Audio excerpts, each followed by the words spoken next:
A Crow of His Own, book for kids read aloud. Written by Dowd Lambert, illustrated by David Hyde Costello. When Larry was called off to new opportunities, Sunrise Farm suddenly found itself without its prized rooster. The animals overslept and no one knew what to do. "Not to worry," soothed Farmer Jay. "We have a plan," added Farmer Kevin. Their plan turned out to be a scrawny little guy named Clyde. "Well, hello there, neighbors," he stammered. The animals yawned and shuffled their feet. "Uh-oh, not much pep in his step. He's certainly no Larry." Roberta was nothing if not a motherly goose. After taking a gander at Clyde, she took him under her wing. "Welcome," she chirped. "I'm Roberta." "Hello," he replied shyly. "Don't worry about the others, they just miss Larry," she assured him. "Who's Larry?" inquired Clyde. The animals gasped. "Only the best rooster ever! Take it straight from my mouth. He was more than that. He was a genius." The animals' words left Clyde in a state of speechless distress. There now, Clyde," Roberta began. "Larry wasn't a genius. He just made quite a show of it." "A show, huh?" Clyde mused. "Thanks, Ruby. You're the best." "It's Roberta," she sighed. Clyde spent the whole day gathering props, designing his costume, and choreographing a sublime two-step.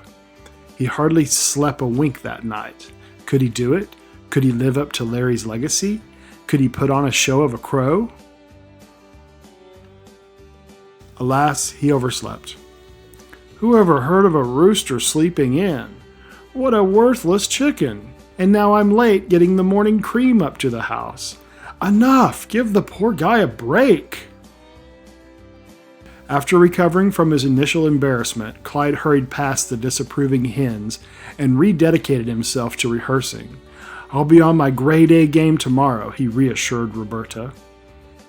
As the sun peeked over the hillside the next day, a weary Clyde assumed his position atop the coop, opened his beak, and promptly fell to the ground with an undignified croak. "Are you okay?" fussed Roberta. "You call that a crow? What was that?" Good grief. Clyde was not okay. He was humiliated. He had a crick in his comb, his right wing was all wrong, and his waddle? Well, his waddle was a wobbly wreck. And yet Clyde was determined to get back in the saddle, so to speak. "Oh my," said Farmer Jay. Try again," encouraged Farmer Kevin. And try again he would, but adding a dramatic aerial entrance didn't work out so well the next morning. As the animals trudged away, disgruntled and dismayed, Roberta stayed behind with Clyde. "It's taking all my horsepower not to say something foul about that bird. I think my milk is utterly curdled. Let's go count ourselves back to sleep." "I'll never be a showman like Larry," lamented Clyde. Even though she was a goose, Roberta clucked with pity. "Oh, Clyde," she implored, "forget about Larry. Just crow your own crow." "Crow my own crow, huh?" he snuffled. "What about the show? No lights, no costumes?" "Definitely forget about those," Roberta advised. "Even the mustache?" Clyde asked. "Save it for special occasions," she answered. "Would you listen to me practice? I'd be honored." And the next morning, cock-a-doodle-doo! Is that Clyde? It's not so much like crowing, but crooning, with a little warble at the beginning and a crescendo at the doodle, and oh, that raspy growl in the middle of the do. "Enough to give you goosebumps," exclaimed Roberta.